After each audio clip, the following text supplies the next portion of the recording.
Bueno, queremos darle la bienvenida a todos. Vamos a partir con este programa, que están todos invitados, que es un programa de charlas culturales, que lo vamos a hacer con Magdalena Mervilá, historiadora y periodista de la Universidad Gabriela Mistral y directora ejecutiva del Red Cultural. Y queremos hacer este programa de 4 charlas culturales que van a partir con la Revolución Francesa. Así que los dejo con Magdalena, ella les va a explicar el formato de la charla y cómo hacer las preguntas. ¿Ya? Magdalena, bienvenida. Gracias, Cindy. Hola a todos.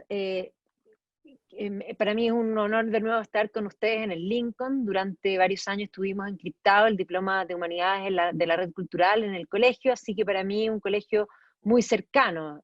Yo sé que ahora no estamos ahí ni en Lobarnechea ni en Chicureo, hicimos clases en los dos lugares, pero esto de estar virtual podemos estar no solamente con los alumnos, sino que también con las familias. Veo ahí a algunos niños más pequeños también que están presentes y papás de todas maneras, así que todos bienvenidos.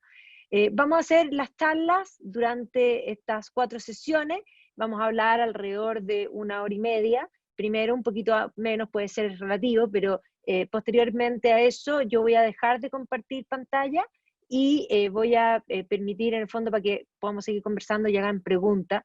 Y una de las fórmulas buenas, porque durante la sesión vamos a tener los micrófonos apagados, porque si no el caos es imposible, y cuando termine y ya podamos abrir los micrófonos, tenemos que ir turnándonos, y no es malo que si alguien tiene una pregunta durante la charla, la escriba en el chat. El chat lo podemos ocupar principalmente para que esa pregunta que uno tiene en el minuto y que no se puede contestar en ese minuto, se puedan contestar después. ¿Ya? Así que si quieren escribir las preguntas en el chat y después recogemos esas preguntas y vamos avanzando con eso. Voy a proceder a compartir la pantalla y así nos vamos a quedar. Bueno, contarles de qué se va a tratar el ciclo. Vamos a ver los procesos revolucionarios iniciando desde, digamos, la llamada era moderna con la Revolución Francesa. Vamos a continuar con las revoluciones burguesas, que son principalmente el marco del siglo XIX, es decir, todas las revoluciones de 1830, 1848, y todo lo que es el socialismo científico, es decir, el mismo año 1848 es el año del manifiesto comunista, y por lo tanto darle forma a ese mundo que pretende dar respuesta a muchas de las cosas que estaban sucediendo. Luego vamos a avanzar a la sesión siguiente con la Revolución Rusa, y vamos a terminar de la Revolución Rusa en adelante. La Revolución Rusa tiene 2 fases, una fase en el mes de febrero, donde el zar abdica, y una fase en el mes de octubre, donde Lenin radicaliza la revolución. Por lo tanto, el término octubre significa, en jerga, podríamos decir, del mundo socialista, la exportación de la revolución. Los llamados octubres rojos se van a dar desde inicios del siglo XX, o sea, principalmente post-Revolución Rusa, post-Primera Guerra Mundial, y se van a extrapolar incluso hacia movimientos que tenemos incluso presente hoy. Bueno, vamos a iniciar con este magno cambio que va a generar la Revolución Francesa, y para eso voy a retroceder un poco en el tiempo, y tenemos que comprender que nuestra cultura occidente, nuestra cultura cristiana occidental, va a tomar varios elementos que son distintos, diversos, y que los va a combinar y va a crear una cultura nueva. La cultura cristiana occidental nace tras la caída del Imperio Romano de Occidente, y por lo tanto va a tomar cosas de ese imperio, pero no es la continuidad del mundo grecorromano, porque va a tomar cosas, principalmente va a tomar la idea de que la verdad existe y la verdad se puede alcanzar de ese mundo griego-romano, porque los romanos hicieron suyo el pensamiento griego. Va a tomar del mundo de los germanos, principalmente su estructura social, su estructura jurídica, y va a tomar del cristianismo una visión de mundo que va a ser como de amalgama. Y este mundo, esta cultura cristiana occidental que se va a levantar tras la caída del Imperio Romano, se va a manifestar en lo que llamamos tradicionalmente en las divisiones de la historia. Las divisiones de la historia son invenciones de los historiadores, la historia no tiene cortes, en lo que llamamos Edad Media. Y efectivamente ese periodo que muchos llaman medieval y que otros llaman escolástico, es un periodo que considera que Dios es lo más importante, el hombre es lo segundo y el mundo es lo tercero. Y todo bajo esa visión se apunta a Dios. Por lo tanto, si Dios es lo más importante, la arquitectura, el gótico se eleva a los cielos. Si Dios es lo más importante, de alguna manera el arte es un arte principalmente religioso. Si Dios es lo más importante, la política se explica como el soberano, el que ostenta el poder, como Dios. Pero esto va a cambiar, o sea, Dios es el primero, Él es el que ostenta el poder y Él es el que entrega el poder. Pero esto va a cambiar principalmente en este minuto. Y esta foto que tenemos al frente es el racionalismo. Cuando el señor René Descartes escribe su discurso del método, donde plantea pienso, luego existo, lo que está diciendo es que yo, ser humano, soy el que pienso. Y con mi pensamiento me doy cuenta de que yo soy, pero con mi pensamiento además me doy cuenta que las cosas son, me doy cuenta que Dios es. Y básicamente la idea que tiene detrás del racionalismo es que el pensamiento humano es el que crea la realidad. Y básicamente esto va a tener una repercusión que va a hacer que se va a dar vuelta la pirámide. Vamos a poner arriba de la pirámide al hombre, vamos a tener como segundo a Dios, esta gente todavía era creyente, y vamos a tener por último el mundo. ¿Ya? Esto que plantea el señor Descartes en Francia también lo plantea el señor Francis Bacon, que está aquí al otro lado, con lo que es en el fondo este movimiento, podríamos decir, voy a dejar a los participantes porque he escuchado un ruido para poder silenciarlo, con este movimiento que es el movimiento empírico principalmente, todo lo que va a ser el racionalismo práctico. Entonces vamos a pasar de una mentalidad que tiene a Dios, esta es una imagen medieval que muestra a Dios con un compás creando el mundo, y vamos a pasar ahora a una etapa en que ya no es Dios, sino que esta es una imagen de William Blake, que es Adán, el hombre, que ahora es el hombre el que tiene el compás y está creando el mundo. Y esto va a gatillar todo lo que es el movimiento científico, que básicamente en la figura de Galileo se combinan los dos métodos, el deductivo con el inductivo. Esto explica la gran revolución de la ciencia que se manifiesta desde el rey, digamos, podríamos ir por una parte, lo que va a ser Gran Bretaña, con figuras como Christopher Wren, como Sir Isaac Newton, que lo tenemos aquí al frente, y que van a entender que la naturaleza está escrita tal y cual, con lenguaje matemático. Y lo que va a surgir es lo que se llama la ilustración, y la ilustración va a querer medir todo, va a querer ordenar, va a querer catalogar. La gente de este periodo comienza a viajar y a ponerle nombres a las cosas. Este es el momento en que los ingleses inventan, tal y cual, inventan los meridianos. Los meridianos no existen, es una invención de los ingleses, y por eso el meridiano cero pasa por Greenwich. ¿Ya? Greenwich es una cosa arbitraria. Ya la gente visita este lugar que es el meridiano cero, pero que en realidad no tiene ningún sentido, es simplemente una impostura, pero básicamente el dividir el mundo en cuadrantes permite ordenar, permite controlar mejor la naturaleza. Este es el periodo en que se inventan las academias. Esta es la Real Academia Francesa. Las academias son instituciones que pretenden ordenar y establecer ciertos modos específicos en que las cosas deben ser. Por lo tanto, esta idea de poder establecer formas que son las únicas que deben ser. Esta idea, además, que va a ir de la mano con el crecimiento de los estados, que a su vez quieren controlar, en el fondo, y reglamentar todo. ¿Ya? Entonces, así como la Real Academia Francesa, la Académie Française, va a surgir también la Royal Society, ¿ya? Y estas sociedades van a ser sociedades científicas que albergan este nuevo mundo. Y esta nueva mentalidad va a cambiar todo, va a cambiar el arte. Si nosotros miramos el arte occidental previo a este periodo, básicamente incluso en el llamado Renacimiento, yo sé que a nosotros nos han dicho siempre que en el Renacimiento comenzó el antropocentrismo. No, el Renacimiento es un periodo de transición, donde todavía hay muchas cosas que no han cambiado, y básicamente el 90% o 99%, si tipo Leaves of Form podríamos decir, de los cuadros del Renacimiento son cuadros de corte religioso. Pero en el llamado en el fondo racionalismo, nos encontramos con cuadros como este. Esto es Rembrandt. Rembrandt es un hombre creyente, pero básicamente Rembrandt va a pintar este cuadro que se llama La lección de anatomía, donde el foco central del cuadro, y incluso con el foco de luz, es un muerto arriba de la mesa. Y si uno piensa en el arte occidental, nunca, antes, jamás hubo un cuadro como este. Todo lo que hace el hombre merece ser pintado. ¿Ya? Este Vermeeren nos muestra una lechera. ¿Y quién es la lechera? No es nadie conocido, no es una señora de la corte, no es nadie que pagó por un cuadro. Básicamente es un oficio, es algo a lo que se dedica el ser humano. Este cuadro es Velázquez, para que vean que esto no es solamente los Países Bajos, sino que también nos vamos a España, y este cuadro que se llama El triunfo de Baco, básicamente podría llamarse Los borrachos, porque si ustedes se fijan, este cuadro no solo es realista, sino que es algo incluso, podríamos ser hasta impropio de pintar. Estos hombres que están aquí al lado de Baco, tienen hasta olor a vino. O sea, realmente es todo lo que hace el hombre, incluso aquello que podríamos calificar de indigno, pues, merece ser pintado. Este cuadro de Murillo, que se llama El baño, básicamente es una señora sacándole los piojos a un niño. Eso no existía jamás en digamos, en el arte occidental. Y lo mismo va a pasar en la arquitectura. La arquitectura que antes era para ensalzar a Dios, ahora es una arquitectura que ensalza a reyes. Esto es el Palacio de Versalles, y en el centro de Versalles está la estatua ecuestre del rey. Y detrás de eso está la habitación del rey. Lo que está en el medio del palacio es el rey. La capilla se construye 50 años después, a un costado, lo que muestra claramente un cambio de mentalidad.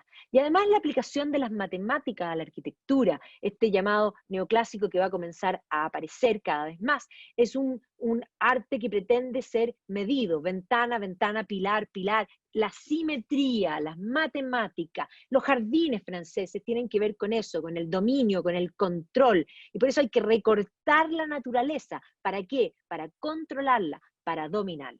Y esto va a tener impacto en todas las cosas. En religión, vamos a pasar de una religión que de alguna manera se entendía a Dios como el creador, como omnipotente, omnipresente, providente. La idea de la providencia divina implica que Dios creó el mundo y Dios actúa en el mundo. Pero la nueva visión, que va a ser la visión deísta, van a considerar que Dios creó el mundo, pero se fue, se cansó, se fue a un spa, se fue a tomar sol, básicamente, y dejó que el mundo funcionara solo. Así como el relojero crea el reloj, y el reloj ya no necesita al relojero para funcionar, bueno, el mundo tampoco ahora necesita de Dios. Entonces, del deísmo se van a pasar a distintas acepciones del deísmo, porque van a haber varias variantes, entre ellas va a surgir los rosacruces, las francmasones, la francmasonería va a ser parte de esta visión deísta, un Dios creador, no providente. Dios no actúa en el mundo funciona solo, ¿ya? Y básicamente de este deísmo, en distintas estructuras que se van a ir dando, se va a avanzar hacia un anticlericalismo. Le presento a Voltaire, y Voltaire va a presentar, de hecho él va a ser parte del movimiento de la enciclopedia francesa, él va a escribir el Tratado de la Tolerancia, y él va a plantear una tolerancia que es la que se establece hasta hoy día. Tolerante con todo, menos con la Iglesia Católica. Él va a considerar que la Iglesia Católica representa lo que hay que destruir, y por lo tanto va a concentrar su filosofía en écraser la infame, aplastar a la infame, tal y cual. Y esto se va a manifestar también en política. Va a surgir la política moderna. Antes de esto, la política consideraba que el soberano, el que ostentaba el poder, era Dios. Para tener política moderna hay que comprender que ahora el soberano no va a ser más Dios, va a ser el hombre. El concepto básico de la política moderna es la soberanía popular. Y básicamente aquí vamos a tener a dos personajes. Estos tres personajes que tenemos aquí son personajes que consideran que hay una sociedad, digamos, podríamos decir, hay una presociedad, o digamos, un estado de naturaleza. Hay un pacto social que se manifiesta a través de elecciones y la constitución de una sociedad. O sea, los tres van a tener eso en común, los tres son pactistas. Ahora, los tres van a considerar que hay un estado de naturaleza, que hay un convenio social, un pacto social, un contrato social, como lo llaman mucho, y de alguna manera una sociedad.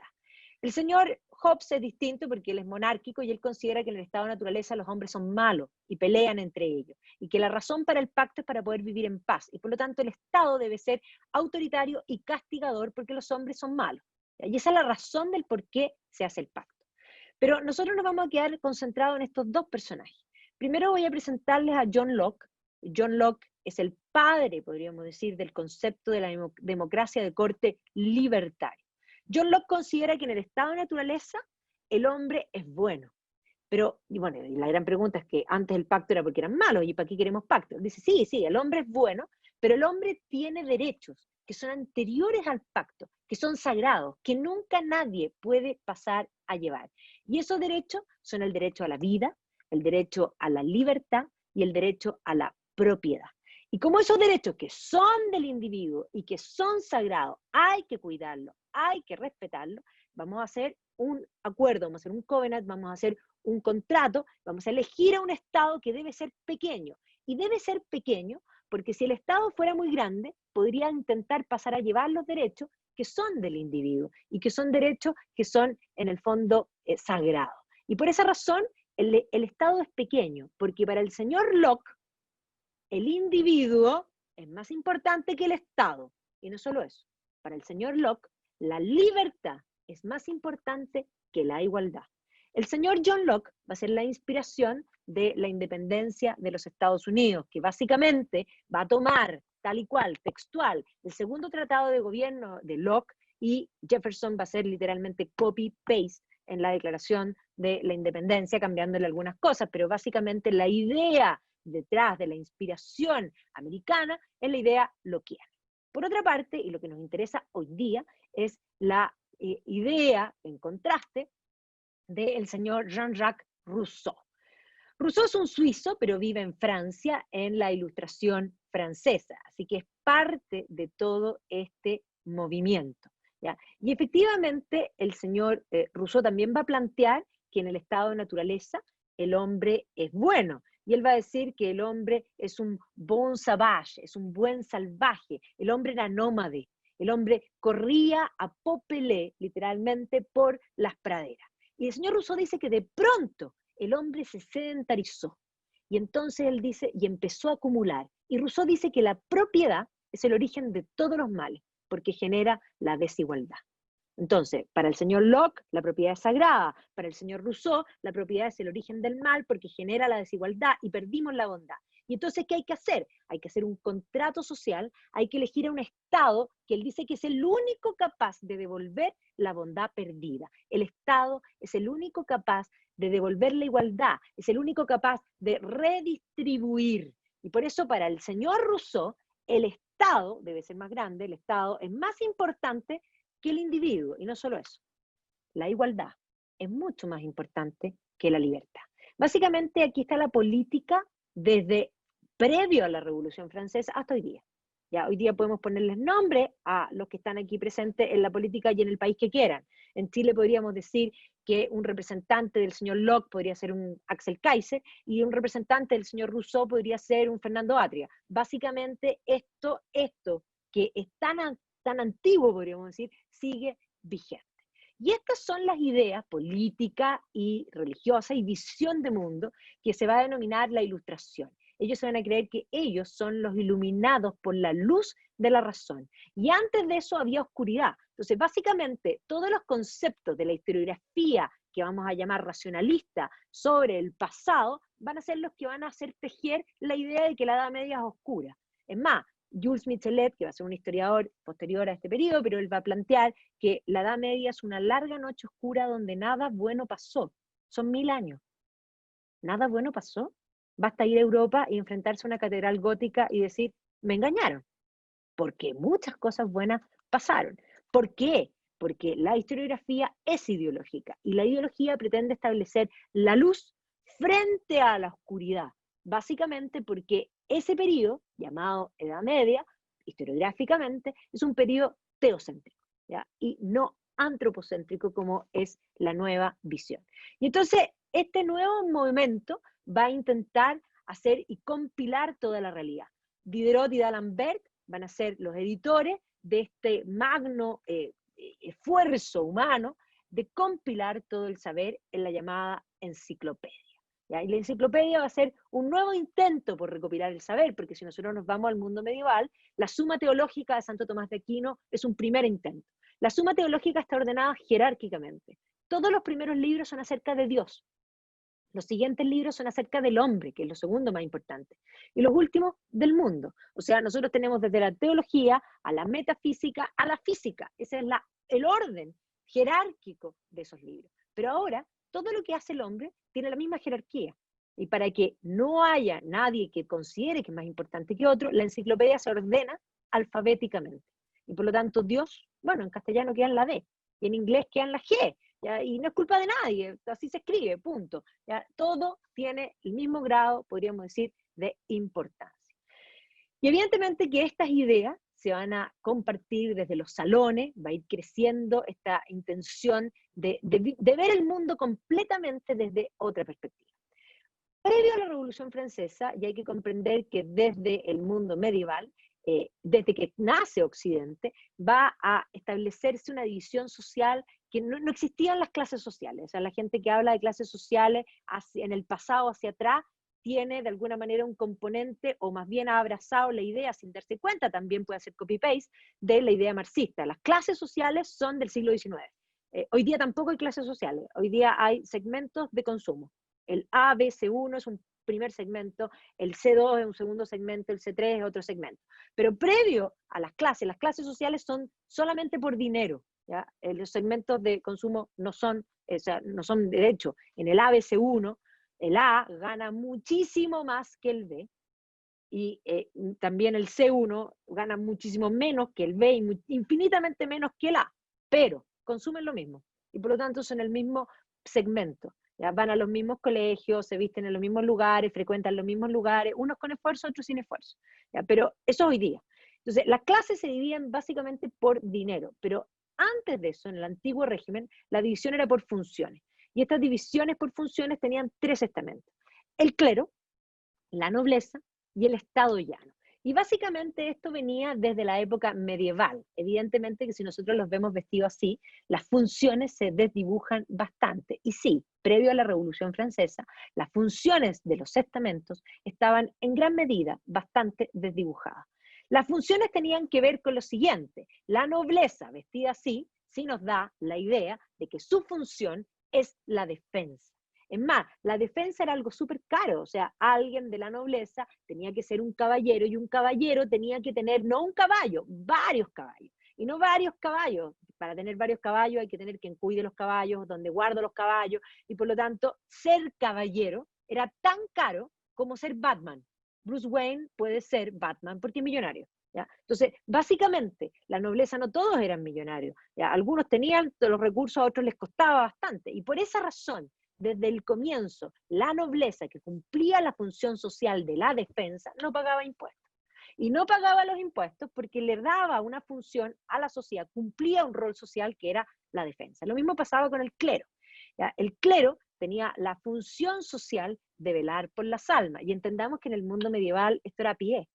O sea, el cura del siglo, porque había dos cleros, uno regular, que eran los monjes, y otro es el clero secular, ¿ya? Que es el que está inserto en el siglo, el cura párroco de la iglesia de la esquina. Pero ese cura tenía que casar, tenía que bautizar, tenía que dar la extrema unción, tenía, en fin, y tenía que servir a una comunidad que estaba dispersa en el territorio, y básicamente pensemos que las distancias eran a pie, con suerte en burro, ya mucha suerte en mula y ya infinitamente suerte a caballo, pero eso implicaba gastar un cierto dinero importante del bolsillo, y por lo tanto la nobleza y el clero tenían privilegios. Por prestar labores sociales, tenían privilegios que eran de corte tributario, no pagaban impuestos, y tenían privilegios de corte jurídico, tenían tribunales especiales. Y por otra parte estaba el tercer estado, que básicamente estaba compuesto de campesinos y artesanos durante todo el periodo medieval, y ya del siglo XIII en adelante van a empezar a surgir los burgueses, que son los que viven en la ciudad y que muchas veces son más ricos que hasta los nobles, ¿ya? Pero no son nobles, o sea, se nace noble o se ennoblece a través de toga, es decir, a través de cargos públicos. Entonces, evidentemente tenemos el clero, primer estamento, la nobleza y el Estado llano. Y esto había cambiado ya bastante para antes de la Revolución Francesa, principalmente porque la nobleza había cambiado y se había convertido en una nobleza cortesana. Además, con esta tenida, nadie puede defender a nadie, ¿ya? Porque básicamente las medias de seda se rompían, así de simple. Hay que comprender que Francia en particular va a cambiar su política desde Luis XIII. ¿ya? El ascenso de los Borbones con Enrique IV, su hijo Luis XIII, va a tender a tratar de concentrar el poder en la figura del rey. El cardenal Richelieu, que va a ser el ministro de Luis XIII, va a querer concentrar el poder del rey, digamos, en la persona del rey. Y eso, para hacer eso, entendamos que veníamos de un periodo que era feudal. Y el periodo feudal significa que el rey era un señor más, donde muchos señores probablemente eran más importantes y más millonarios y con más influencia que el propio rey. ¿Y qué es lo que va a proponer Richelieu? Bueno, lo que hay que hacer para dominar a estos señores, para controlarlos, es hacerlos venir cerca del rey y hacerlos comer literalmente del plato del rey. Y eso es lo que va a ser la idea de convertir a la nobleza en cortesana. Y no solo eso, sino que Richelieu va a emprender la idea de convertir a Francia en una potencia de primer orden y se va a meter en un montón de guerras internacionales.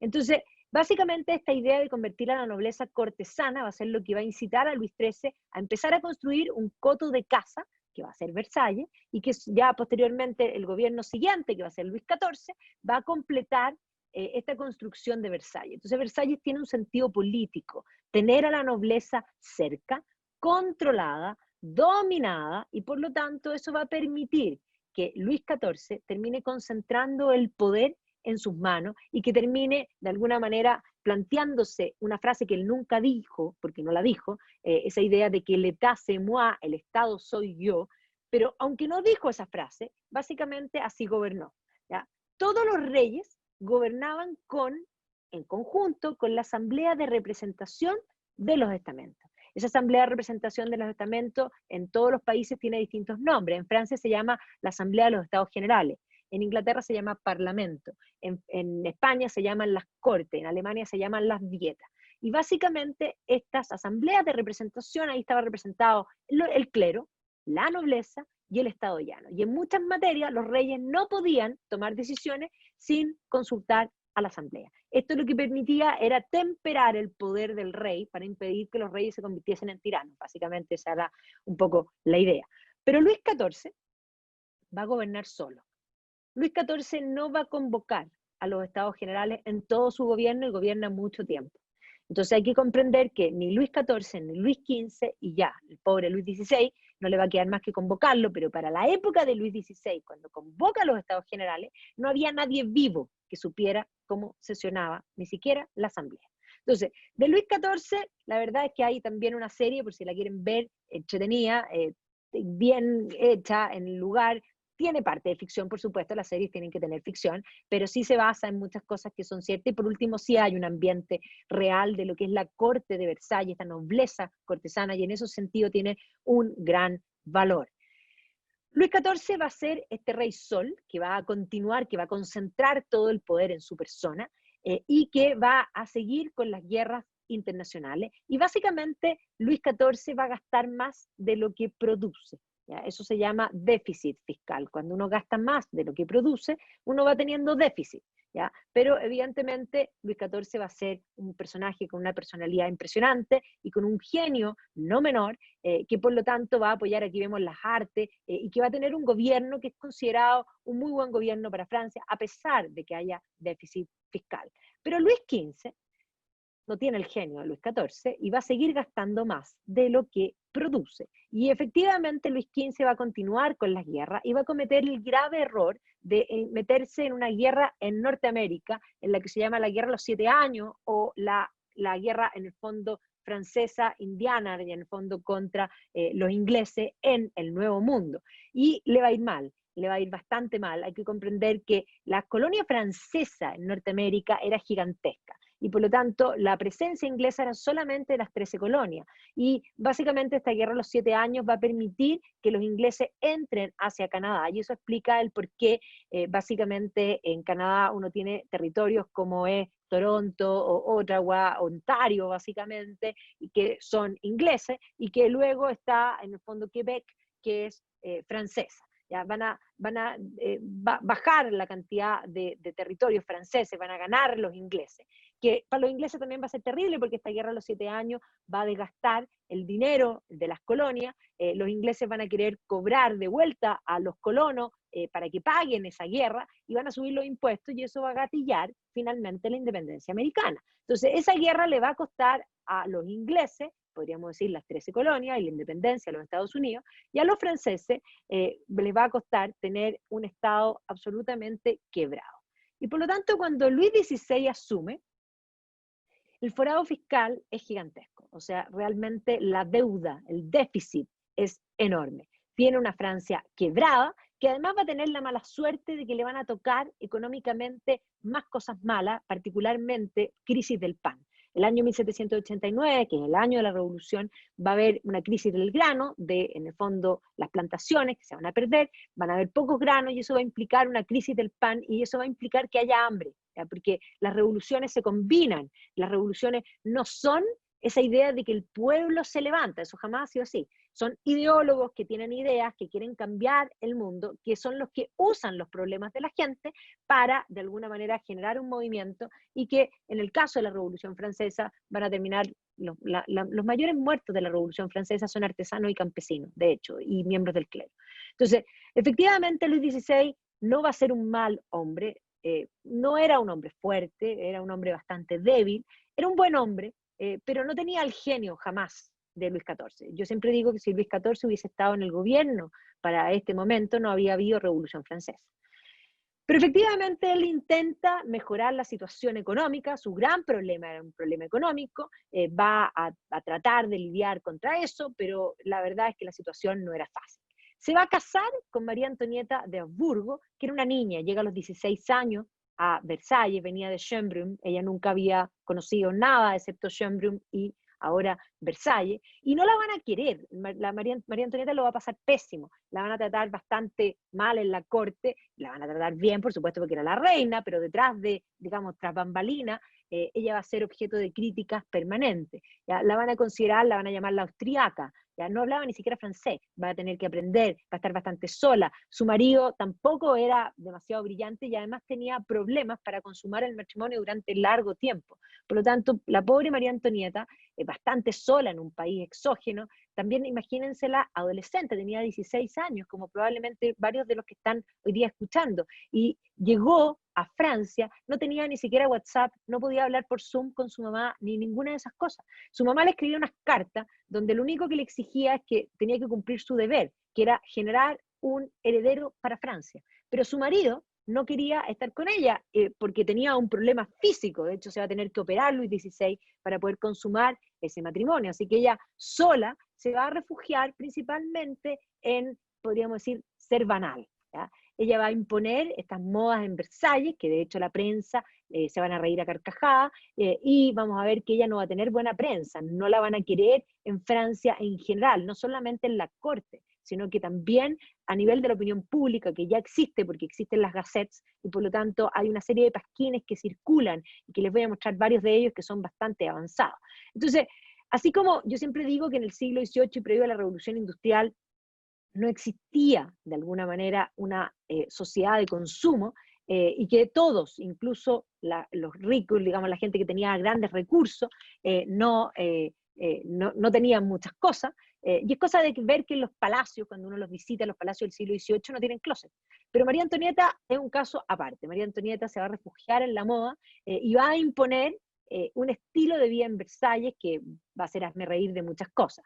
Le gustaba jugar, dicen muchas cosas de ella, la mala prensa que tiene, dice que como no se podía jugar dinero, ella jugaba diamante, ya es más, en algún minuto le van a adjudicar la idea frente a los problemas económicos, que planteaban que en París había hambre, y dice, bueno, si no tienen pan, que coman queque, todas esas cosas son todas mentiras, ¿ya? Todo eso, o sea, ella podrá haber sido banal, ¿ya? Podrá haber sido tal vez un poco no enterada de lo que sucedía, pero tampoco podía enterarse si ella nunca salió del palacio, estaba presa en una prisión de oro, pero presa, ¿ya? Y básicamente vemos que la prensa la muestra como banal, muestran que Luis XVI está baboso, podríamos decir, y evidentemente van a pasar los años, no van a tener hijos, y van a suponerle una serie de aventuras. O sea, la prensa va a considerar que la reina es literalmente una prostituta, ¿ya? Y eso es lo que va a aparecer en muchas partes. O sea, la reina, y hay unas ilustraciones, pero ya de un alto calibre, ¿ya? Y efectivamente los libros van a mostrar esa idea, o sea, tiene muy mala prensa. Además, ella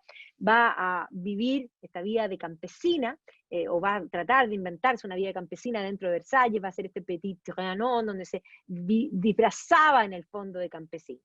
El marido era en el fondo débil, buena persona, pero lejano, y finalmente después de que se opera, va a lograr tener familia. Y ahí van a tratar de mejorarle la imagen, pintándola como una madre de familia, pero entendamos que las ilustraciones, incluso de calibre pornográfico, que circulaban con respecto a la reina, no eran menores. Luis XVI va a cometer el error, debido a que odiaba lo que había sucedido con Luis XV en la Guerra de los 7 Años en Norteamérica. Cuando llega Benjamin Franklin a pedirle ayuda para la Guerra de Independencia americana, Luis XVI va a apoyar a los americanos. Luis XVI estaba quebrado, no debió jamás haber apoyado a los americanos. Para los americanos esto fue una solución, porque hay que decir que George Washington habría perdido la guerra contra Inglaterra de todas maneras, si no hubiese sido por la ayuda de los franceses.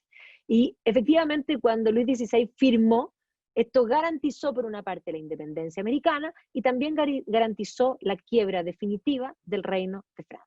Así que ahí estaba tratando de lidiar con la situación económica, que ahora era peor, o sea, que era mala, pero ahora era peor, las guerras son muy caras, y efectivamente va a tener muchos ministros de economía, entre ellos va a estar Coloane, va a estar Necker, va a estar Turgot era parte de los llamados fisiócratas, y todos van a proponer, mire, lo que tiene que hacer tiene un déficit fiscal tan grande que tiene que subir los impuestos, pero para subir los impuestos, Luis XVI tenía que convocar a la Asamblea de los Estados Generales, que no se convocaban desde Luis XIV. No había nadie vivo que supiera cómo tenía que sesionar la Asamblea.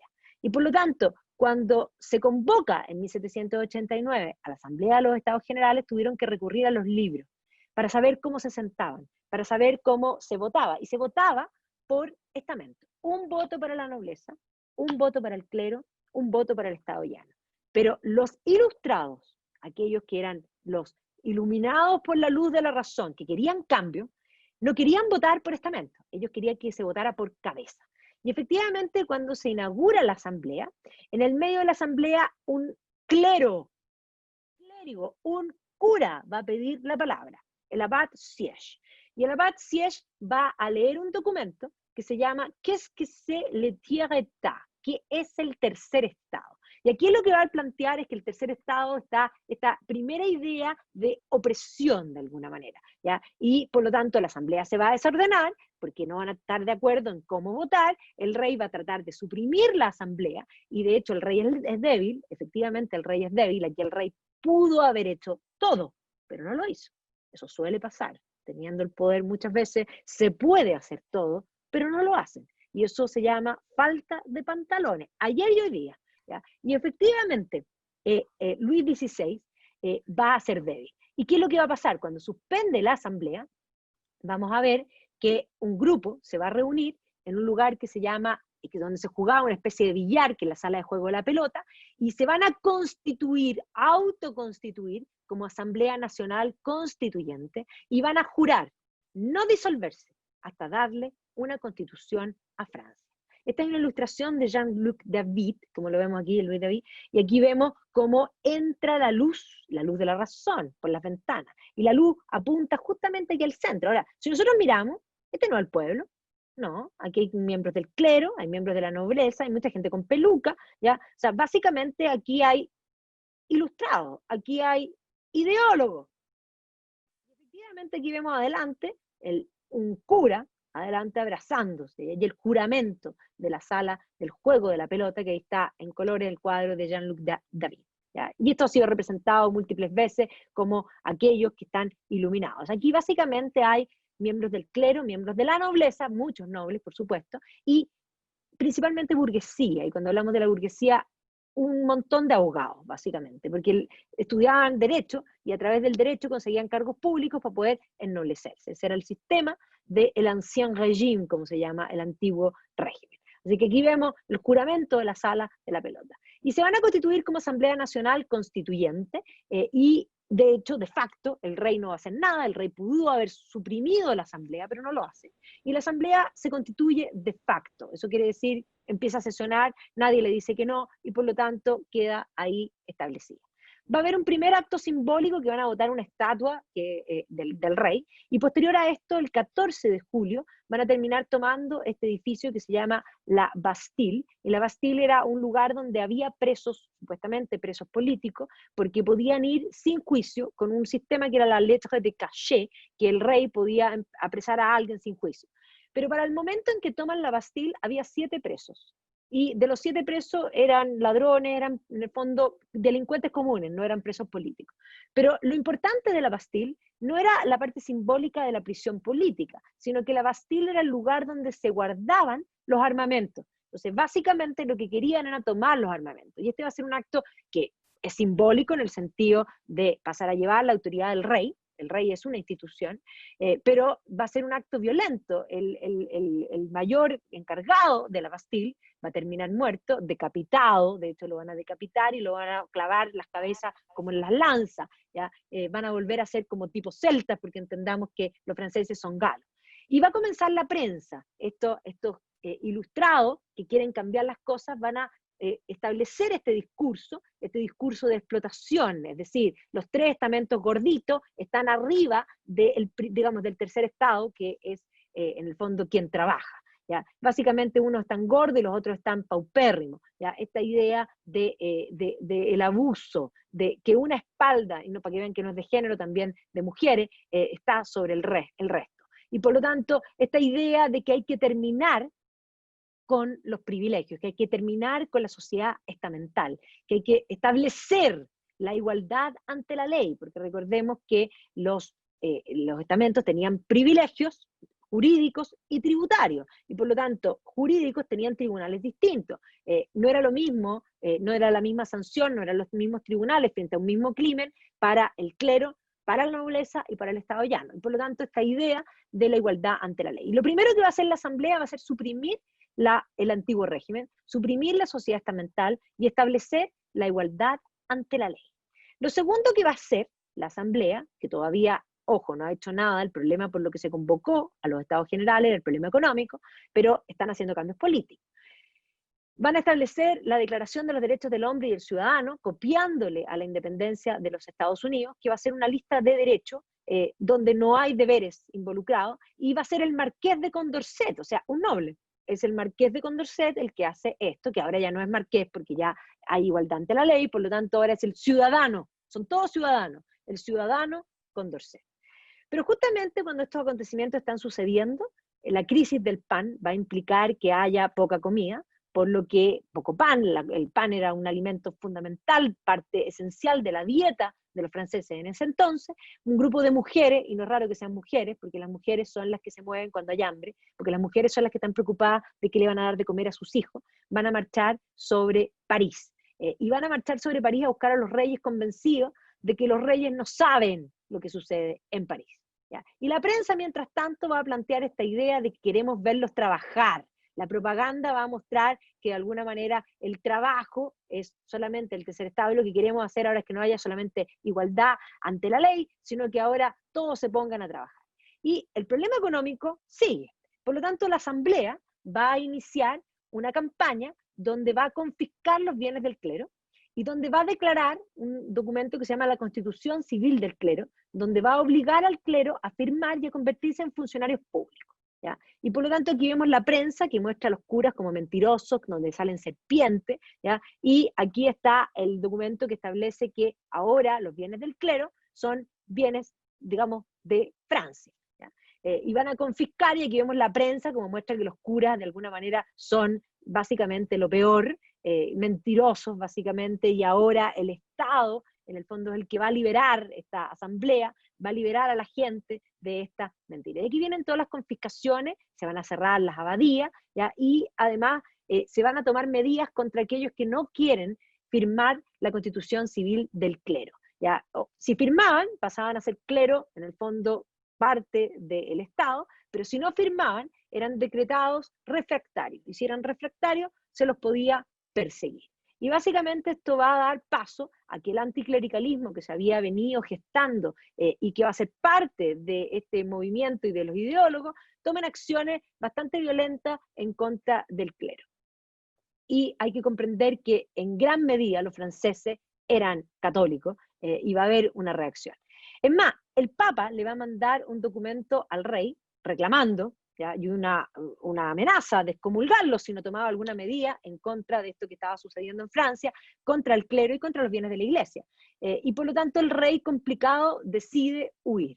¿Ya? El rey, la verdad es que la idea de huir no era tan mala idea, la situación en Francia era compleja, su cuñado era el emperador de Austria, por lo tanto, si lograba cruzar la frontera, iba a tener ejércitos para poder recuperar Francia.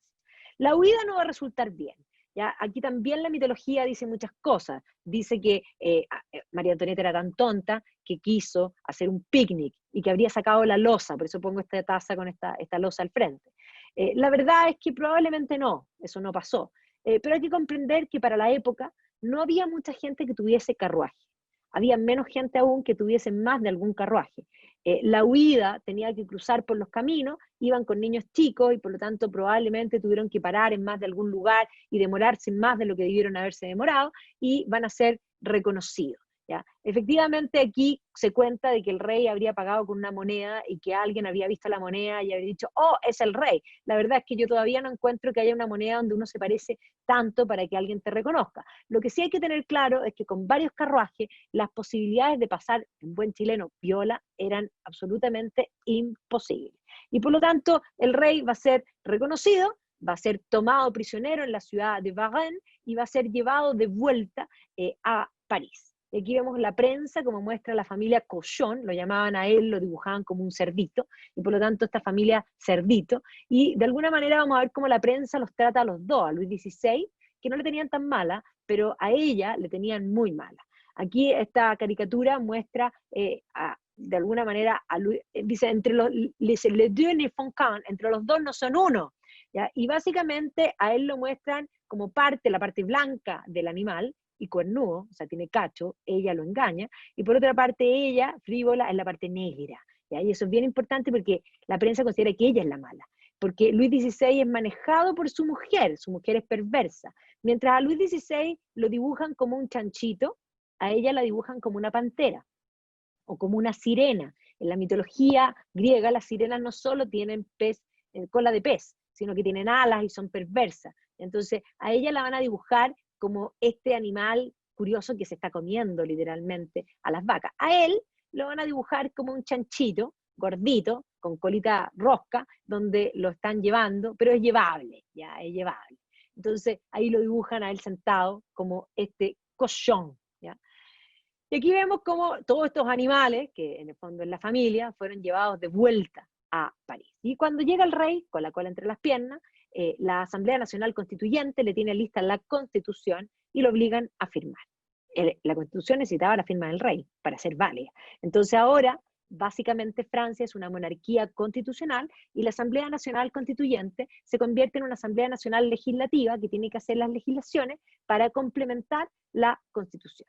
Pero efectivamente los desórdenes urbanos van a ir en aumento, va a haber un ataque frente al Palacio de las Tuileries, el rey va a querer refugiarse en la asamblea y literalmente lo van a tomar preso, lo van a obligar a ponerse el gorro jacobino. Los jacobinos son los más exaltados dentro de la revolución y este era el gorro símbolo de los jacobinos, lo vamos a ver en las clases que vienen más adelante, y efectivamente lo van a llevar, lo van a separar de su familia. Aquí está varias representaciones donde él le dice, linda, preciosa, no te preocupes, voy y vuelvo. Nunca pensó el rey que lo iban a juzgar y que lo iban a terminar matando, pero efectivamente esa despedida fue para siempre. Al rey le van a hacer un juicio que además el rey no puede entender porque no hay tribunal que pueda juzgar en el fondo en rigor al rey como concepto en un momento en que todavía en el fondo se creía en el concepto de la monarquía y veníamos de una monarquía Francia que era una monarquía absoluta, ¿ya? Y el rey va a ser condenado, va a ser considerado culpable de alta traición y va a ser condenado a la guillotina. De hecho, la guillotina se establece como un modo de la igualdad ante la ley. Antes, los tribunales distintos, por un crimen que condenaban a muerte, a los nobles se los decapitaba con hacha, ¿ya? Pero al tercer estado no se los decapitaba, se los colgaba, ¿ya? Y básicamente, dependiendo del estamento, el cómo se moría, la pena era la misma, muerte, pero el cómo morían era distinto. Ahora la guillotina representa ese concepto de igualdad donde todos les van a cortar la cabeza por igual. Así que Luis XVI va a terminar sin cabeza, aquí las caricaturas, el diálogo entre el rey y la guillotina, que evidentemente era imposible. Esto va a ser visto por las potencias extranjeras como algo terrible. Y luego después de él va a venir el momento de María Antonieta. A María Antonieta le van a hacer un juicio porque evidentemente los revolucionarios consideran que la ley es algo muy importante y van a ser tremendamente legalistas. La gran pregunta es si esa ley tenía algún valor, porque si había alguna posibilidad que esos juicios fuesen realmente justos, había alguna posibilidad que María Antonieta fuese considerada no culpable, la verdad es que no.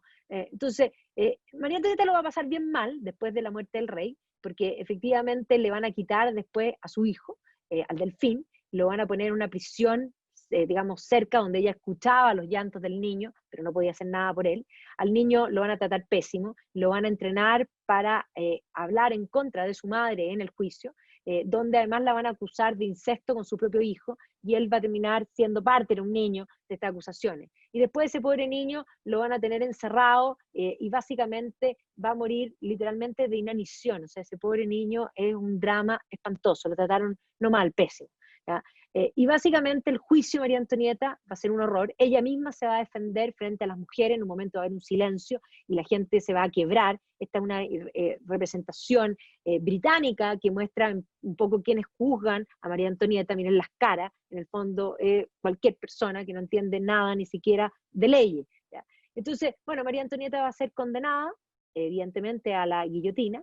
Ahí está el momento en que David la dibuja, y la dibuja como una reina. O sea, si ella fue un poco frívola, si ella fue de alguna manera algo indolente, que podríamos decir, va a sufrir todo en vida, porque vivir eso de tener al hijo llorando y escuchándolo, y sin poder hacer nada, de haber sido un calvario, y va a morir como una reina, ya va a morir con la dignidad que corresponde, y efectivamente de esto se ha pintado mucho, sobre todo en el siglo XIX, la muerte de María Antonieta. Así que ahí está la muerte de la reina, que también va a morir, y entendamos que la reina era la hermana del emperador de Austria, o sea, no es menor. El pobre niño va a ser maltratado, va a ser golpeado, y finalmente se piensa que murió de inanición, ¿ya? Digamos, dejado morir literalmente, además tenía unas heridas infectadas, una cosa realmente tremenda, o sea, sin ningún cuidado va a morir este pobre niño. El hermano de Luis XVI se va a declarar Luis XVIII, porque Luis XVII habría sido el niño que no fue, y se va a ir a Inglaterra. Y esto va a generar que la revolución va a empezar a estar en peligro, porque va a haber amenaza de invasión externa, pero además varias provincias se van a levantar al interior de Francia. Entonces, la revolución, o más bien la república que se ha establecido tras la muerte del rey, va a tener que enfrentar una guerra civil, por una parte, y una guerra externa.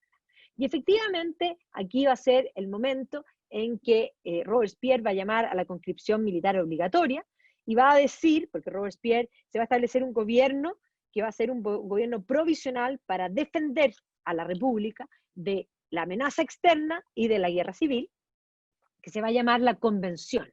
Y esa convención va a estar organizada en comité, algo muy propio francés. Y uno de los comités va a ser el Comité de Salud Pública, que no tiene que ver con la salud, que tiene que ver con los amigos y los enemigos de la revolución. Y ese comité va a estar a cargo de un abogado bastante, digamos, duro y bastante, podríamos decir, implacable, que va a ser Maximilien de Robespierre. Y cuando Robespierre se entera del movimiento en la Vendée, él va a establecer que es necesario terminar con la raza maldita de los vendeanos. Y básicamente va a mandar a las brigadas revolucionarias a matar literalmente a hombres, mujeres y niños en la zona de la Vendée y en la zona de la Bretaña. Y el lema de la Vendée va a ser Dieu, porque son católicos, creen en Dios, y la revolución ha tomado medidas contra la iglesia. Et roi, y rey, son realistas, creen en el rey. Y por lo tanto este movimiento, en el fondo aquellos que van a pelear por el rey, que van a pelear por el antiguo régimen, que van a pelear por sus creencias, van a ser diezmados por el ejército revolucionario. ¿Ya? Básicamente campesinos armados con digamos, los instrumentos que tenían para trabajar la tierra se van a enfrentar al ejército revolucionario. Así que efectivamente la zona de la Vendée y la zona de la Bretaña lo van a pasar pésimo. ¿Para qué decir cómo se va a exacerbar el movimiento anticlerical? Es más, aquí los revolucionarios van a entrar en los conventos de mujeres, van a sacar a las monjas, las van a empelotar literalmente, van a sacar un convento de hombres, los van a empelotar, van a amarrar mujeres con hombres y los van a ahogar con piedra en los ríos. O sea, no todos murieron en la guillotina. ¿Ya? Aquí el nivel de creatividad de la maldad que se va a desplegar principalmente en el norte de Francia va a ser tremendo. ¿Ya? Aquí hay principalmente cuadros del siglo XIX que recuerdan estas acciones, que no va a ser menor. ¿Ya? La locura se va a desatar. ¿Ya? La guerra de la Vendée va a ser una guerra muy cruenta, donde además los conventos van a matar a todos los que encuentran, literalmente cura caminando, terminaba literalmente muerto. Hay incluso novelas sobre esta historia, ahí están atacando, agarrando a palo a un convento donde encontraron, ahí están matando literalmente a los curas. Esta es una ilustración inglesa, una caricatura, que muestra al revolucionario, literalmente a Popelé, sentado, apoyando su pie sobre la cabeza del cura que tiene colgado sobre, podríamos decir, el alumbrado público, poniendo el gorro jacobino, quemando las iglesias, mientras el público, todos con gorro jacobino, celebran mientras cortan la cabeza a otro. Y aquí está el obispo, ¿ya? O sea, obispos, curas, todos, en el fondo todos muertos. Así que los revolucionarios van a atacar precisamente, y aquí un poco la defensa, el juicio, ahí está el juicio, antes de la guillotina, el juicio, guillotinándolo. ¿Ya? Entonces, básicamente va a ser un movimiento, la Revolución Francesa va a ser, sí, un movimiento anticlerical primeramente, sin lugar a duda, es importante para destruir el antiguo régimen, destruir el bastión de los límites de lo permitido y de lo no permitido. De hecho, Robespierre va a decretar el fin del culto católico y va a establecer el culto a la diosa razón. Y las acciones contra los monumentos católicos van a ser no menor. La Notre Dame, que todos sufrimos cuando se le cayó la aguja la van a votar por primera vez los revolucionarios, la aguja que se quemó ahora, la habían reconstituido a finales del siglo XIX, un arquitecto que se llama Viollet-le-Duc. Todos los reyes que están aquí son nuevos, porque los revolucionarios sacaron a todos los reyes, los decapitaron a todos. Y los reyes decapitados, que son reyes del Antiguo Testamento, están hoy día en el Museo de Cluny. Así que estas son las, digamos, estatuas originales. ¿Ya? Van a entrar a la iglesia, las van a profanar en el fondo y las van a desacralizar para convertirla en el templo de la razón. ¿Ya? Aquí vemos el templo de la razón y la filosofía. Estas son fotos mías en el sur de Francia, en distintas iglesias, en pueblos chicos, uno se encuentra con esto. Van a romper todos los frisos de las distintas iglesias. Pueblo donde uno va se encuentra precisamente con eso. Aquí había una última cena, hoy día no hay nada. Y básicamente muchas iglesias que hoy día están desacralizadas desde la Revolución Francesa se convierten en templos de la razón. El templo de la razón y la filosofía, la libertad, la igualdad y la fraternidad, que parece esquizofrénico porque de fraternal esto no tiene nada. ¿Ya? Y evidentemente aquí vemos iglesias desacralizadas hasta el día de hoy, que ya tiene una instalación ahí básicamente en el nombre de la República. ¿Ya? Y se va a decretar el culto al Ser Supremo. ¿Ya? Y entonces el Ser Supremo de la República Francesa, y ahí está iluminado por el sol, que de alguna manera va a ser un culto sin misterio, ¿ya? Literalmente. ¿Ya? Y aquí vemos tal y cual, el pueblo francés reconoce al Ser Supremo, al l'être suprême, y la inmortalidad del alma, una cosa muy curiosa. Y se van a hacer, de hecho, se va a cambiar el calendario, se va a establecer un calendario republicano, se va a cambiar la semana, porque la semana tiene que ver con que Dios creó en 7 días y el séptimo descansó, y por lo tanto se va a establecer la década. Le van a cambiar el año, porque el año 1 es el año que nació Cristo, y por lo tanto no puede ser la era cristiana. Ellos van a establecer que el año 1 es el año de la República. ¿Ya? O sea, no, los días no son los mismos, los años no son los mismos, y además le van a cambiar los nombres a todos los meses. O sea, van a ser fundantes, refundantes, y van a establecer que todos los días, todas las semanas, la década, son 10 días, en el fondo cada semana tiene 10 días, ya no son semanas, son décadas, y los meses tienen 30 días. Y todos los meses, los días sobrantes, que son 5, son fiestas nacionales. Y aquí está, en el fondo, esta fiesta, que es la fiesta del Ser Supremo. Y estas son puras pinturas mostrando estas distintas fiestas a nivel nacional, en los distintos pueblos, las celebraciones del Ser Supremo. ¿Ya? Y se va a alabar, se va a cambiar a la Virgen María por Marianne. Marianne es este concepto que se va a crear revolucionario. Bueno, y en eso estaban, básicamente el Comité de Salud Pública era el que decretaba quién eran los amigos, quién eran los enemigos de la razón, y a los que eran enemigos hacían listas, y básicamente aquí iba a aparecer la figura de Marat, que ya se los voy a presentar, y básicamente se los condenaba a la guillotina.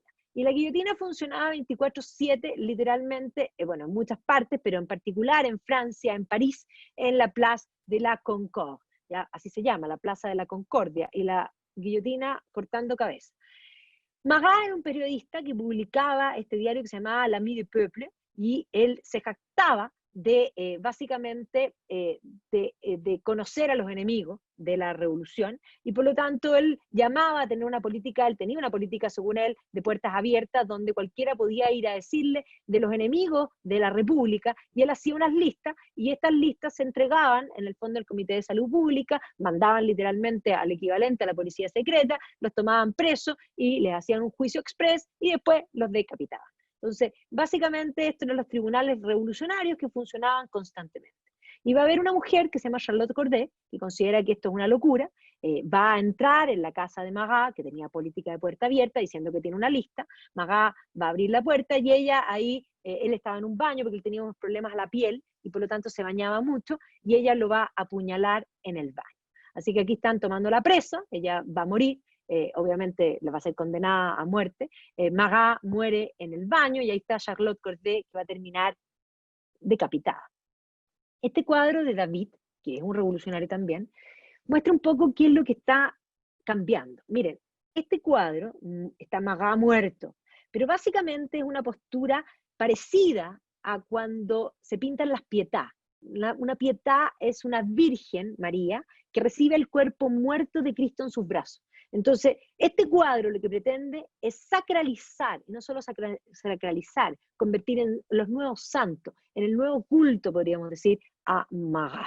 ¿Ya? Marat son los santos de la República, los mártires de la República. Y Robespierre, dale cortando cabeza y condenando a todos. Y en eso va a aparecer dentro del Comité de Salud Pública una figura bien particular que se llama Louis-Antoine de Saint-Just, tiene cara de ángel, pero la verdad es que la pura cara.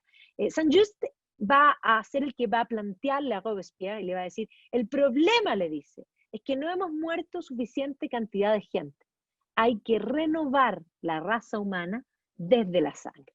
Esta caricatura es genial, muestra a Robespierre hirviendo literalmente a gente, ya se empiezan a matar entre ellos, ya porque las sospechas de los antirrevolucionarios son totales. Entonces, básicamente comienzan a caer y a comerse entre los revolucionarios. El primero en caer va a ser Danton, y Danton, que no era bueno, había sido pútrido también en su historia, va a terminar diciendo, libertad, cuántos crímenes se cometen en tu nombre. Al menos Danton va a reconocer que lo que está sucediendo en Francia es criminal, y efectivamente la guillotina va a funcionar 24/7. Estas son las mujeres que tejían digamos, las mantas mortuorias, ¿ya? Frente en el fondo, y que estaban presentes todo el día en la plaza mientras cortaban las cabezas. Y ahí teníamos a los comités y básicamente a los tribunales revolucionarios haciendo estos juicios express, y la cantidad de gente en la conciergería no cabía porque efectivamente tomaban preso a mucha gente por día. ¿Ya? Así que la guillotina ya tenía en el fondo un método rapidísimo. Ahí están las llamadas les tricoteuses, como se las denominaba, y efectivamente los prisioneros que eran tomados en forma constante. Así que está la plaza digamos, de la Concorde, y básicamente además va a haber quema de iglesias, acciones violentas que van a tomarse en distintas ciudades. O sea, la violencia se va a tomar en general a Francia completa, no solo la guillotina, sino que aquí vemos cabezas cortadas, ensartadas en el fondo en pica, ¿ya? Que va a ser la tónica. Esto es la Place Vendôme, están también atacando la plaza, ¿ya? Y esto va a ser la tónica de todo el tiempo. Y lo más increíble es que nadie se va a levantar contra esta locura. Pero lo que va a suceder va a ser que dentro de los prisioneros y dentro del Comité de Salud Pública había uno que estaba enamorado de una mujer que se llamaba Thérèse de Caredus. Y Thérèse de Caredus va a ser tomada presa y llevada a la conciergería. Y él, para salvar a su amada, no porque se diera cuenta de que esto era una locura y que alguien tenía que frenar a Robespierre, no, él, para salvar a su enamorada, va a hacer un golpe de Estado contra Robespierre. Esto se conoce como la Revolución Termidoriana. ¿ya? Van a atacar a Robespierre, le van a disparar y le va a pasar la bala por la quijada, ¿ya? Y va a quedar sin hablar. Robespierre era brillante para hablar, por lo tanto no se va a poder defender. Después de eso le van a hacer un juicio, ¿ya? No está muerto, le van a hacer un juicio y después de que lo juzgan, lo van a decapitar. Robespierre se había denominado a sí mismo el incorruptible, así que así murió el incorruptible. El incorruptible murió y quedó sin cabeza, como todo el resto. Efectivamente, la revolución había establecido un calendario nuevo, como ya les dije, había cambiado todos los meses con nombre científico, el mes de Mesidor, el mes de Termidor. La revolución contra Robespierre se llama termidoriana. La palabra termidor es de calor, ¿ya? Y por lo tanto el mes de Termidor es el mes del calor, es decir, verano. Esto era julio, ¿ya? Pero después viene el mes fluvioso, el mes nevoso, ¿ya? O sea, básicamente los nombres, que no me los sé todos, cuáles eran los nombres que le habían puesto, eran nombres que correspondían a digamos, las estaciones del año y a la ciencia, básicamente. Eran las provincias del antiguo régimen. Estos van a ser los departamentos, porque básicamente lo que va a establecer la revolución es la igualdad ante la ley, y junto con la igualdad ante la ley, ahora todos van a pagar impuestos. Y para poder pagar impuestos y asegurarse que los impuestos se pagaran, era importante crear una burocracia. Esto se va a iniciar en la revolución y va a continuar posteriormente en el gobierno napoleónico, tratando de consolidar esta burocracia, que es una palabra francesa que se va a exportar para todo, que es esta visión, estos ojos del Estado permanente en todas partes, que logran en el fondo controlar a los ciudadanos y cobrarles los impuestos. Básicamente la revolución se había movido por la igualdad, y sí, la igualdad se va a establecer, la igualdad ante la ley, que es la única igualdad que puede de alguna manera instaurarse en forma real, la fraternidad, pero si uno ve el proceso revolucionario de fraternal, no tuvo nada. Y de libertad tampoco, o sea, lo único que de las tres consignas, podríamos decir, la única que algo se cumplió, va a ser la égalité, básicamente. La revolución va a encontrar dentro, posteriormente, después de la revolución termidoriana, se va a establecer un gobierno que va a ser el directorio. El directorio se le va a hacer posteriormente un golpe de Estado, y aquí va a aparecer ya la figura de Napoleón. Napoleón va a pasar a ser primero cónsul, se va a establecer el consulado, se va a nombrar primer cónsul y luego cónsul vitalicio, y finalmente en 1804 se va a nombrar emperador. Pero Napoleón es un hijo de la revolución, y Napoleón va a institucionalizar y de alguna manera completar la legislación complementaria de la revolución. Y cuando invada toda Europa, va a llevar esas ideas por Europa, y básicamente esta idea, que es la idea del socialismo que nace aquí, se va a empezar a permear por toda Europa y más allá de Europa, porque entendamos que Francisco de Miranda era un jacobino, era un seguidor de Napoleón y era como un padre para don Bernardo Higgins. O sea, básicamente va a llegar, incluso estas ideas van a llegar hasta acá. Inmediatamente después de la revolución se va a escribir sobre la revolución. Los ingleses van a ser los más críticos, van a considerar los ingleses que muchos abrazaban la idea de la revolución en un comienzo, pero al ver la barbarie que había desatado la revolución, muchos van a tomar distancia.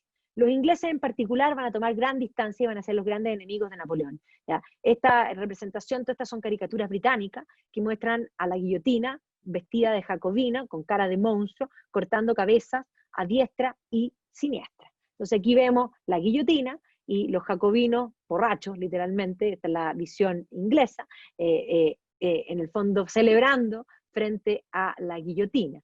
Aquí vemos cómo la barbarie es representada por los ingleses para Francia, donde uno cocina la guagua, el otro se come en el fondo al medio muerto, donde los ejércitos revolucionarios atacan a gente extremadamente peligrosa, donde de alguna manera esta revolución se convierte en un monstruo que tiene 1000 cabezas. Y literalmente ahí esta ilustración muestra claramente que la locura es la que se apodera de los franceses. Y en el nombre de la libertad, de la igualdad y de la fraternidad, se cometen crímenes que son crímenes y que dejan bastante o distan bastante de ser fraternales. Entonces, estas son todas las caricaturas que van a surgir desde, digamos, la visión contraria a la revolución con respecto a la revolución. Los ingleses van a decir que ellos tienen un país de libertades y de paz, mientras que al otro lado básicamente está el demonio y la muerte, ¿ya? Y aquí vemos que esto es tan temprano como en 1792, esta caricatura que se llama El Contraste, habla de la libertad británica y la libertad francesa. ¿ya? La libertad británica cree en la religión, en la moralidad, en la lealtad, en la obediencia a las leyes, en la independencia personal, en la seguridad, en la justicia, en la herencia, en la protección, en la propiedad, en la industria, en la felicidad, básicamente. Mientras que la libertad francesa cree en el ateísmo, ¿ya? En la rebelión, en la traición, en la anarquía, en el asesinato, en la locura igualitaria, en la crueldad, en la injusticia, en la traición, en la ingratitud, ¿ya? De alguna manera en el hambre nacional, en la privación, la ruina, la miseria, básicamente. O sea, esta idea de contraste de mundo, un contraste de mundo que se va a enfrentar de aquí en adelante, porque aquí se van a desatar fuerzas que van a estar y que van a manifestarse en lo que va a venir después. Y eso va a manifestarse claramente en la gran enemistad entre Napoleón y los británicos, y cómo los británicos van a derrotar a Napoleón los cocodrilos vestidos de Francia, como pueden ver, esta es la batalla de las pirámides en Egipto, y cómo los ingleses van a dibujar incluso a Napoleón mucho más chico de lo que era, porque Napoleón no era ni chico, medía sobre 1,70 m y algo, pero uno se lo imagina enano. ¿Ya? Y eso es estas son las caricaturas inglesas que lo pintan realmente terrible, y que además lo ensalzan en esta idea de la crueldad del movimiento. Es más, Charles Dickens va a escribir en la década de 1850 un libro que se llama Historia de dos ciudades, donde va a contar una historia en el marco de la Revolución Francesa, una novela que se la súper recomiendo porque es buenísima. Yo cuando estábamos haciendo cursos en el Lincoln se la hacía leer a mis alumnos, es un gran libro, pero además muestra este contraste y esta visión desde un inglés. El primer capítulo nos habla del señor Lorry, que es un abogado que viaja muchos kilómetros para cumplir su palabra oral. Él había prometido algo y él hace una cantidad de esfuerzos para cumplir su palabra. En el capítulo 2 nos muestra Francia, Francia previo a la Revolución. Y estamos en París, y de pronto vienen unas carretas con unos barriles de vino, los barriles se caen, el vino se cae en la calle, y la gente se tira a la calle a tomar el vino de la calle. Básicamente ya en el primer capítulo uno se da cuenta del contraste. La historia es increíble, porque básicamente aquí van a mostrar lo que hace Dickens, como él siempre lo hace y lo hace magnífico, va a mostrar personajes que son aristócratas franceses, pero que son buenos, y va a mostrar también a revolucionarios que son malos. Básicamente va a romper la caricatura de que todos los aristócratas son buenos y que todos los revolucionarios son, en el fondo, todos los aristócratas son malos y que todos los revolucionarios son buenos. ¿Ya? Va a mostrar que hay grises entre medio y que la injusticia es inmensa. Y eso va a ser parte de lo que va a quedar. Pero el socialismo, de ahí en adelante, va a usar el gorro jacobino. Y eso es lo que vamos a ver en las próximas clases. Voy a poner aquí bibliografía, porque después se los puedo mandar, pero efectivamente de la Revolución Francesa se ha escrito mucho. Los ingleses, aparte de Thomas Carlyle, que aquí pongo a Carlyle, los franceses como Fouret van a ser los principales. Yo súper recomiendo este libro, El Poder Terrenal, está en español, editorial Taurus, Michael Burley, que hace una visión más amplia que simplemente la Revolución Francesa, sino que muestra desde la Revolución Francesa cómo de alguna manera estas ideas van permeando durante el siglo XIX, y se mezcla este concepto de religión y política. ¿Ya? Se ha escrito también, por ejemplo, estas son más actuales, porque sobre todo va a haber una remirada a la revolución posterior a los 200 años de la revolución. El revisionismo histórico va a escribir, en general va a reescribir la historia, porque básicamente la revolución se va a hacer un relato que para el 1889 va a celebrar la revolución como lo mejor que le sucedió a este mundo.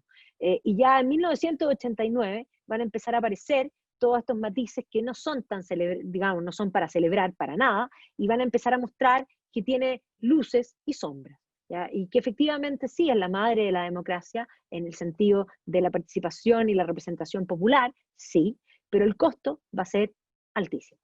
La próxima semana nos vamos a ir de la revolución, cómo estas ideas se exportan con Napoleón y cómo desde el romanticismo van a surgir las revoluciones burguesas y cómo se va a constituir la figura y las ideas de Karl Marx. Voy a dejar de compartir para que quien quiera pueda hacer preguntas. No sé si hay preguntas en el chat. No, no hay nada. Eso, si alguien tiene alguna pregunta, pueden abrir su micrófono, pero después cerrarlo, porque si se abren todos los micrófonos no se entiende nada. Espero no haberlos aburrido. Ay, qué bueno que te gustó, Marcela. Si alguien quiere escribir por el chat, a lo mejor es más fácil.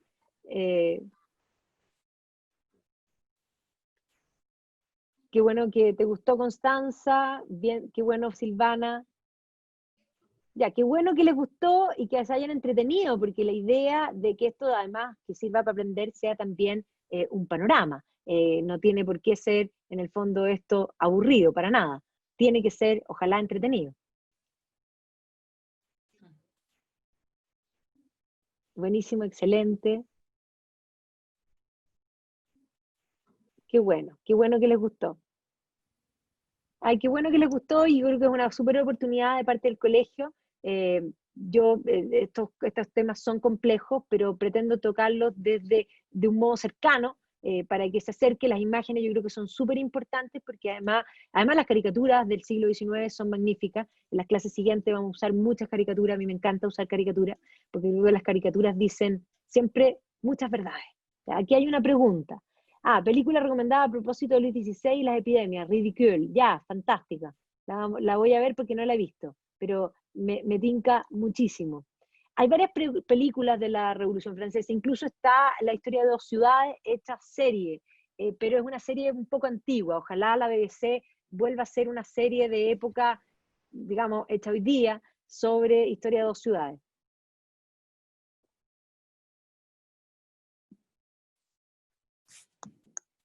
No sé si alguien tiene... ¿Hola? ¿Me escuchas?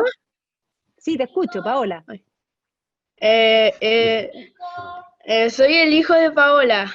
Me llamo ¿Cómo Diego estás? y bien, y tú, para mí fue muy interesado, me gustó muchísimo y en realidad me ha encantado mucho este chat y me gustó la charla. Así Qué que bueno. ¿Cómo te llamas tú? deseo Diego. Y Diego. ahí Qué bueno, está mi Diego.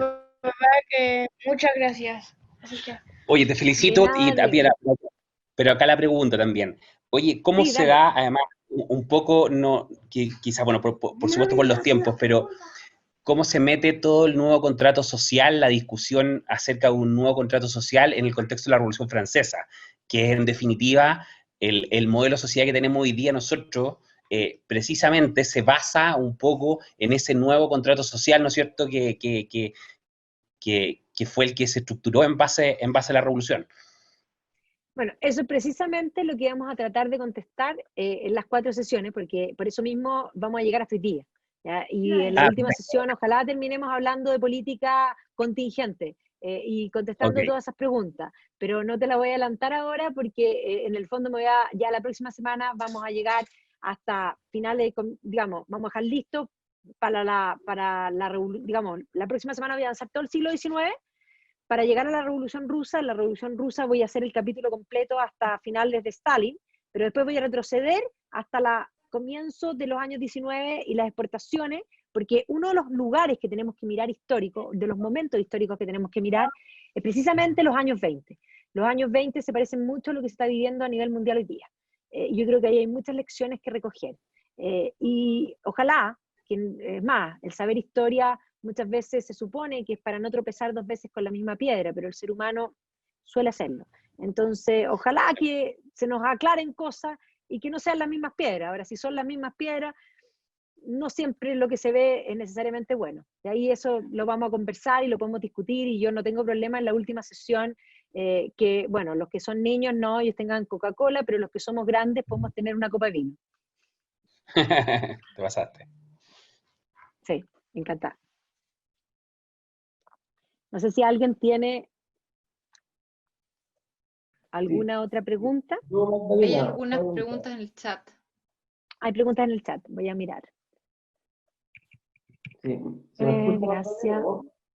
Sí, ¿cuánto tiempo adoptaron la clasificación de los días y meses de la revolución? Bueno, hasta Napoleón. Napoleón se va a dar cuenta, y eso que él era parte de la revolución y un hijo de la revolución, pero era un hombre práctico. Ya Napoleón va a hacer el concordato con la iglesia, no necesariamente por creer en la iglesia, pero tiene súper claro que la mayoría de los franceses eran católicos y que no tenía ningún sentido seguir peleando contra el catolicismo, más valía hacer un acuerdo. Él es un político y se va a dar cuenta que políticamente era más, le traía mejores, de alguna forma, le redituaba más acercarse al catolicismo. Y también se va a dar cuenta que es inviable seguir manejando fechas totalmente distintas con el resto del mundo, porque incluso para firmar un tratado o para hacer un convenio, lo primero que se pone en un convenio es la fecha, pero si uno estaban en, no sé, en 1798 y el resto estaba en el fondo en el año 6, ¿ya? Es más, Napoleón todavía, cuando es consulado, está todavía en los años, o sea, él va a hacer la constitución del año 8 y después la constitución del año 10, pero después ya cuando establece el imperio, él va a volver al calendario anterior. Era inviable, era una locura. ¿Y con Napoleón se estabilizó económicamente Francia o siguió en un caos económico? No, Napoleón va a estabilizar el directorio después de que gana las primeras guerras contra Italia, básicamente, va a llenar bastante las arcas fiscales, y después de eso va a emprender ya las guerras napoleónicas que van a traer gran cantidad de bienes a Francia, pero también van a costar mucha plata para Francia. Así que después de Napoleón, Francia obviamente, y la reestructuración del mundo que va a venir desde el Congreso de Viena, básicamente, va a castigar bastante a Francia. Así que Francia va a tener que volver a reinventarse después de eso, después de la época napoleónica, pero va a venir la revolución industrial también y ahí va a levantar cabeza, pero sí se va a ordenar políticamente ya post-Napoleón. Napoleón va a engordar las arcas fiscales sin lugar a dudas. Pero el caos de Luis XVI llegó hasta Napoleón más o menos, el caos económico. Sí, total. Y peor, porque las guerras, lo que la convención va a tener que, o sea, la convención va a mejorar bastante durante la revolución cuando confisca los bienes del clero, ¿ya? Porque no era poco los bienes del clero, eran dueños de gran cantidad de tierras en Francia. Pero la guerra misma sigue siendo muy caro y por lo tanto la situación no va a mejorarse y la inestabilidad económica va a traer también la inestabilidad política. Napoleón va a firmar al directorio y después se va a tomar el poder. Y cuando se toma el poder ya ordena la casa. Perfecto. Así ahí en ese sentido es una figura bien impresionante, Napoleón. ¿Y el Vaticano cuando hubo esta revolución no pudo tomar carta del asunto, invadir Francia? Porque finalmente el Vaticano también tenía tomado toda Europa.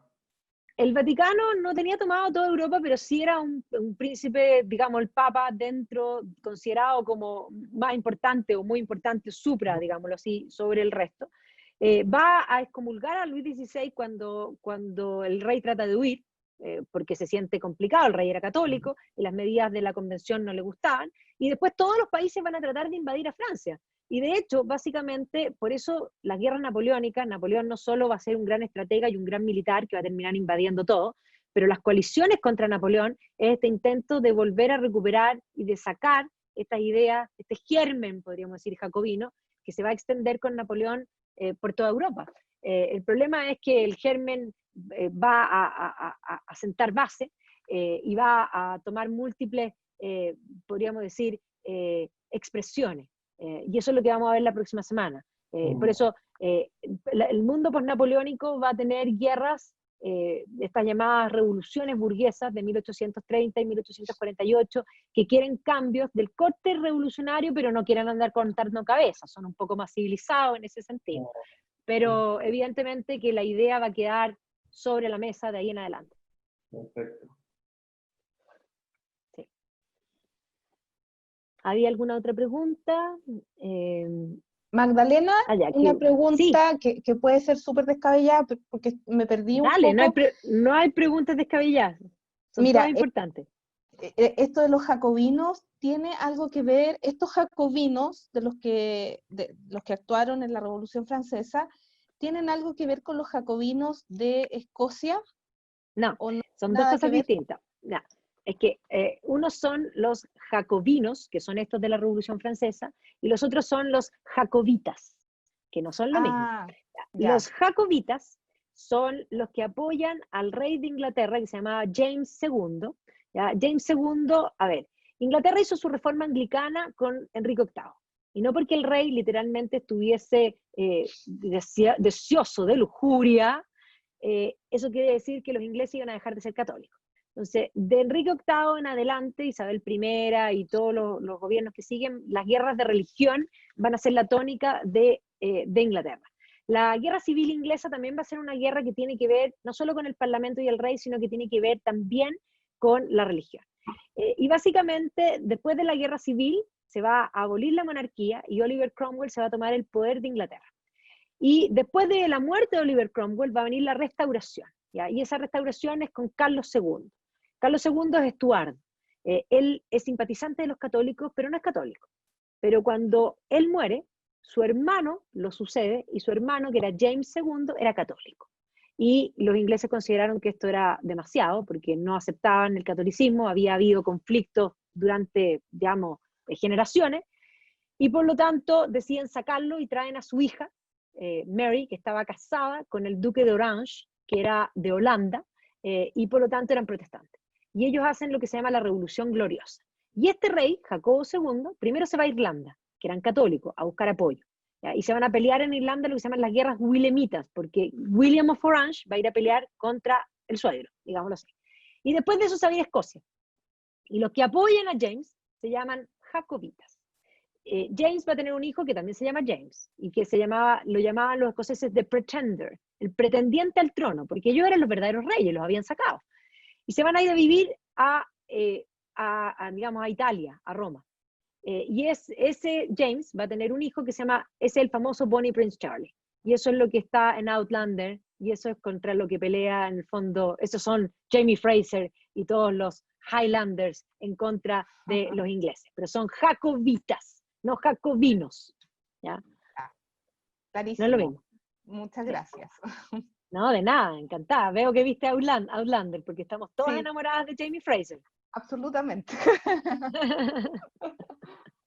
Muy bien. Hola, ¿Sí? ¿Quién es? soy Josefa, Josefa. la hija de Lynn. Le quería Cuéntame, Josefa. felicitar por este tema, que de verdad me gustó harto. Siempre he escuchado como típico mis primos grandes, como que, ay, la Revolución Francesa. Y yo como que, ay, no sabía, y ahora supe mucho más de este tema. Y de verdad me impresionó harto. Sí.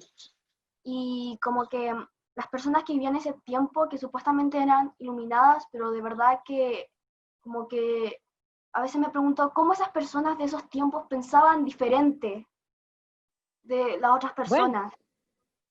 Y a A veces ver, yo cada le tiempo. Sí, dale.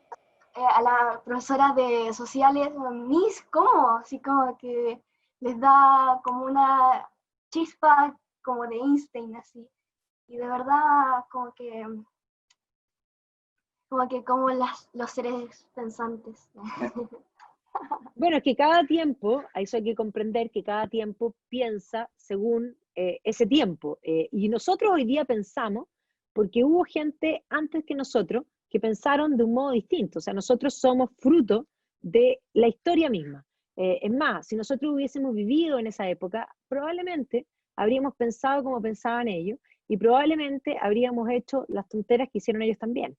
Que eso hay que tenerlo bien claro, porque uno siempre piensa y dice, claro, ¿cómo va a ser posible? Yo habría hecho algo distinto. No, en ese tiempo habríais pensado como ellos.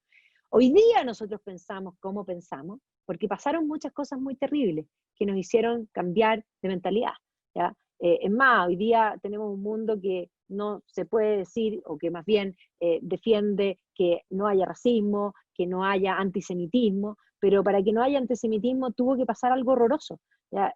Y si no hubiese pasado eso, el mundo probablemente seguiría siendo antisemita. Entonces nosotros somos fruto de la historia. La historia anterior explica el cómo somos nosotros y el cómo pensamos nosotros.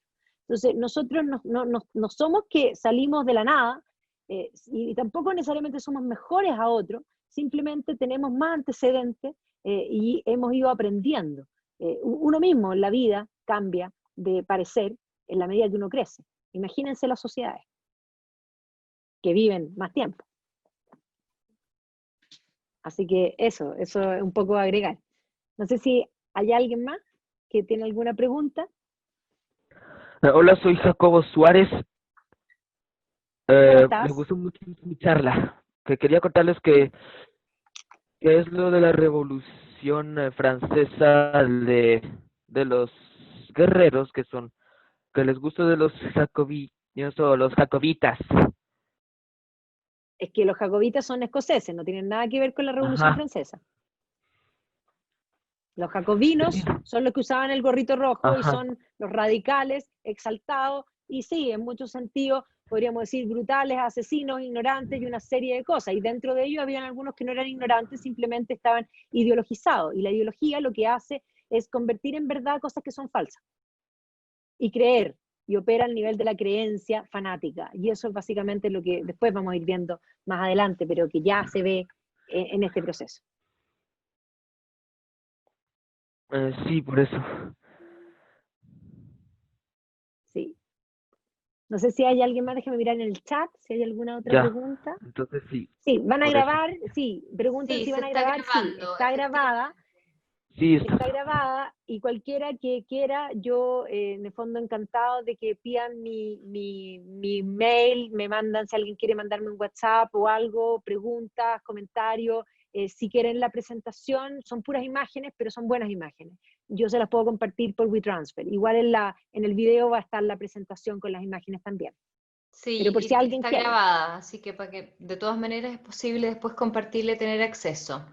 Y yo creo que Sí, pues ya vamos a agradecer, dime. podríamos, Cindy, subirla, hacer como una pestaña en el colegio para Sí, que la sí, de comunidad hecho la pueda tenemos el ver. sino en el canal de YouTube donde estamos subiendo también otras cosas.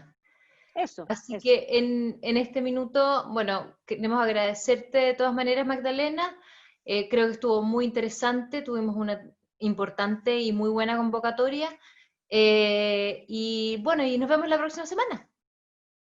¿Ya? Perfecto. Así que te agradecemos y le agradecemos a todos ustedes por habernos acompañado. Gracias. Ya, que estén Gracias muy a bien. todos y nos vemos la próxima semana. Cariño.